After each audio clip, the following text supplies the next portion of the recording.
This is a series of films that tells the history of contemporary fashion photography as seen through the eyes of models.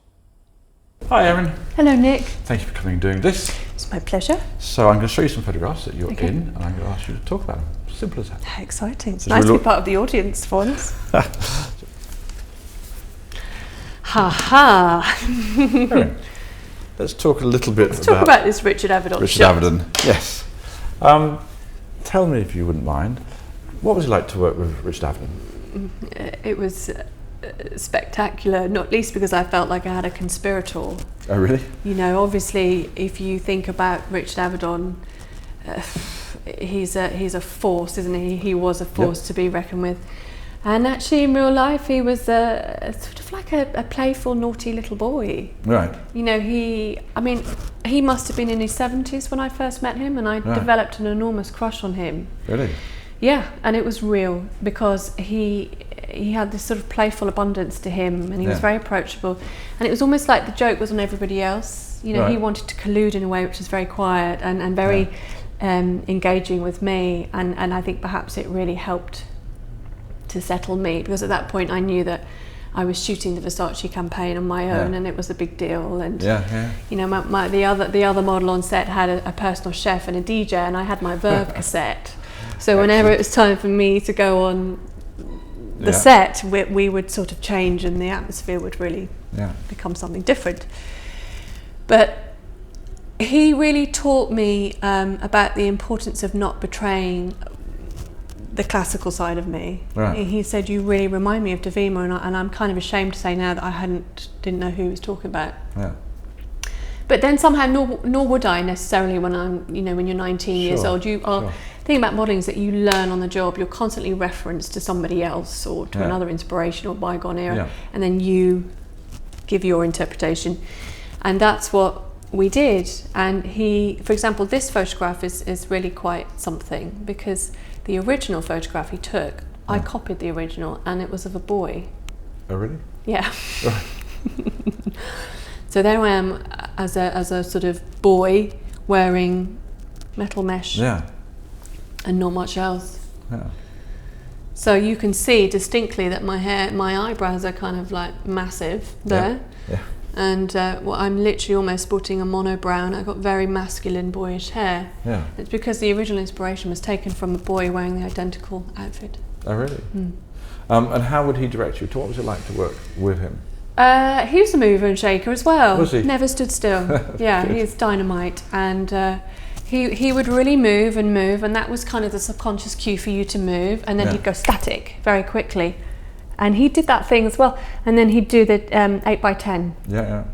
And you'd know to stop. Yeah. You know, and you'd be on one leg with the other behind your head, and you knew you had to stop, and that was it. Yeah. And he was just...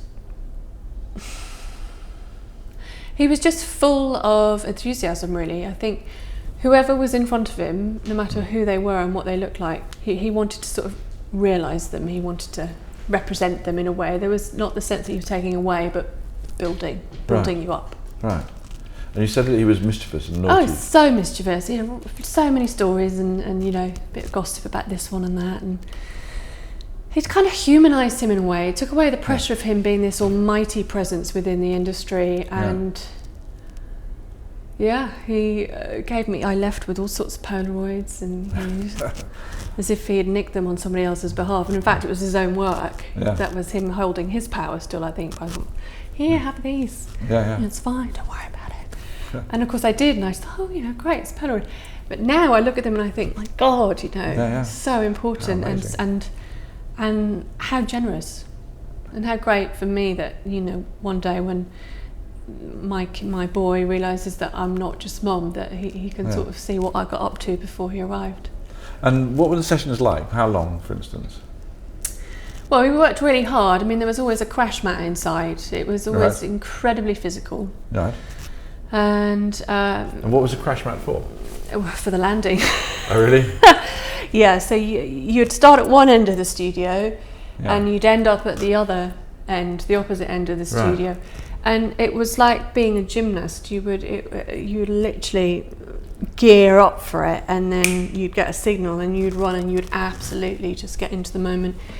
and he was good for me because it wasn't about getting that 2D moment. It was very much about the moment in between, the beauty of capturing something as it collapses and not getting that sort of moment of perfection.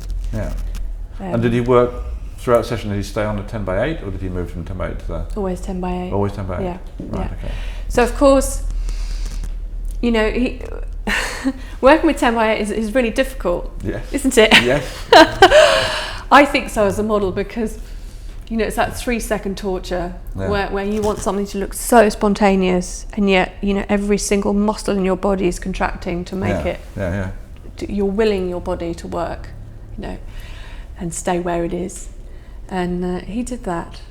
And he would just bound around the studio and always reference me to somebody else he'd already photographed. Right. Yeah, and then it was brilliant because then I went home and I started looking up who these people were. Yeah.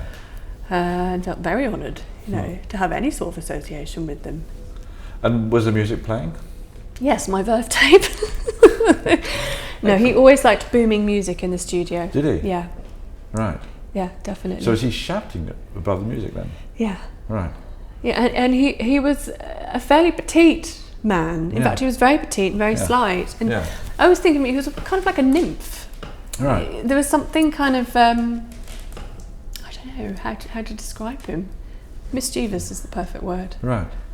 And when he got the photograph, how were you told that? What was the sort of, what was the climax of the shoot? I don't know if there was any kind of pinnacle moment of climax. I think the whole way through you just knew that you were doing something special. Right. I got early on with him that it was the stuff in between that he was most invested in, whereas the whole purpose of normally having your photo taken is that you work really, really hard, and having worked on film, you know, how many frames were there per film, like 36 or something? God, that's like going back in time. And it was about trying to get to that moment, but he was very much the opposite. Yeah. If you know what I mean. I think so. Explain a little more. Well, so if you imagine a moment where this is the moment, he would want this. Yeah, okay. Or if you're going to sashay to the right, he'd want the, you know. The intention sashay. Yeah, exactly. Yeah, it's exactly that. So there was always a kind of a, I mean, what do you think of his work? Do you I when think you he's see amazing. it? Yeah. I absolutely love it. I think it's really exciting when you see a photographer that wants to capture somebody almost in movement, because it's really hard technically to do, isn't it? For both the model and the photographer. Yeah. I find him fascinating. I find his work amazing. It's one of those photographers whose work I will look at to bring myself back down to earth. So, okay. Really? Have a look at this and take a lesson. Yeah, of course. So, no, I think he's an incredible photographer. And also that you can't really pinpoint his style. He has so many diverse interpretations of. Yeah, but of course now, you know, realistically, we're looking at a lifetime of work. You look at all the sort of you could define him by an era or a decade, but somehow his vision is he's not at all bracketed to one particular style of photography. Not at all.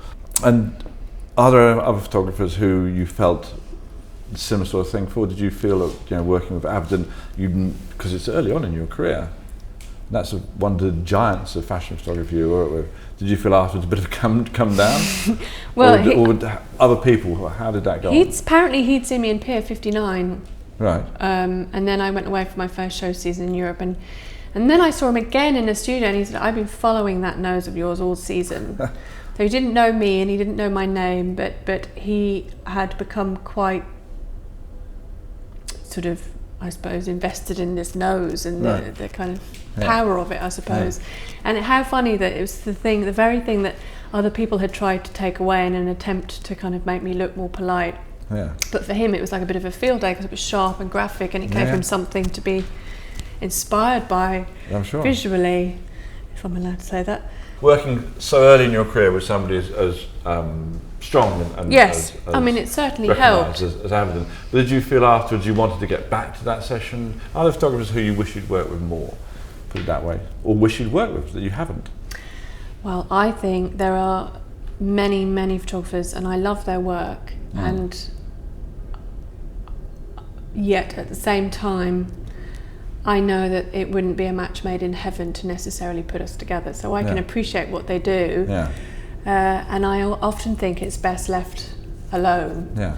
Because working with somebody like you or Avedon or myself allows us to have is a platform. So many times, and still, you know, constantly rejected and don't see it, it's nothing special. And it takes one photographer with confidence and conviction and that reputation.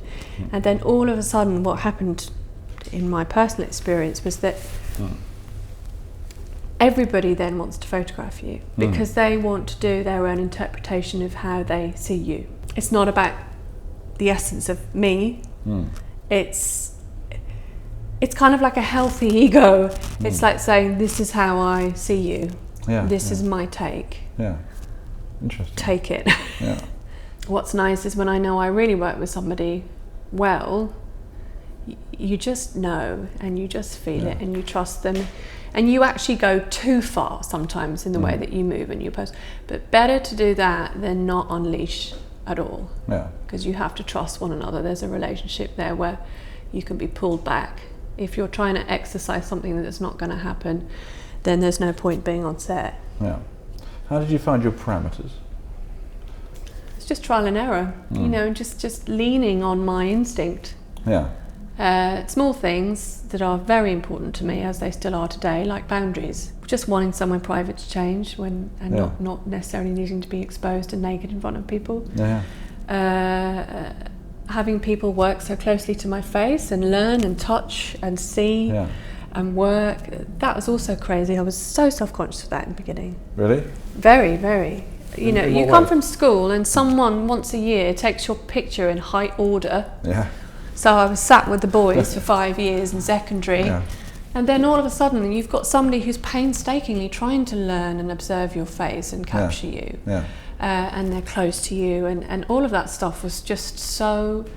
It was quite a responsibility, bearing the weight of having other people's eyes on you in the beginning, to try to work out and understand what they saw in you, what you perhaps couldn't see in yourself at that moment in time yet. Right. And trying to catch up with the expectation or the idea, and actually having a really good time with it and being really liberated. But did you find yourself getting into situations where you felt, I don't want to do this? Yeah, I mean, I've had a couple where I was openly criticised in front of a room full of people, and just because we didn't speak the same language didn't mean I didn't understand what was going on, and I was being criticised and I felt belittled. So I very quietly put my clothes on and I just walked out. Right. And I lost a campaign, but I gained my dignity. Yeah. And I think that's something I stand by. It's not enough to have that stripped away from you. That's something that is part of your core. Yeah. It's lovely to have different parts of yourself that are in some way conveyed and, you know, used in a way that you understand and it's collaborative. But when somebody starts to interfere with your integrity, then it's time to go. Right. It's time to leave the building. And so that was very important to me, because I'll always have that, you know, who knows what these will do, and I've made no attempt to restrain. I think it's really important to just be.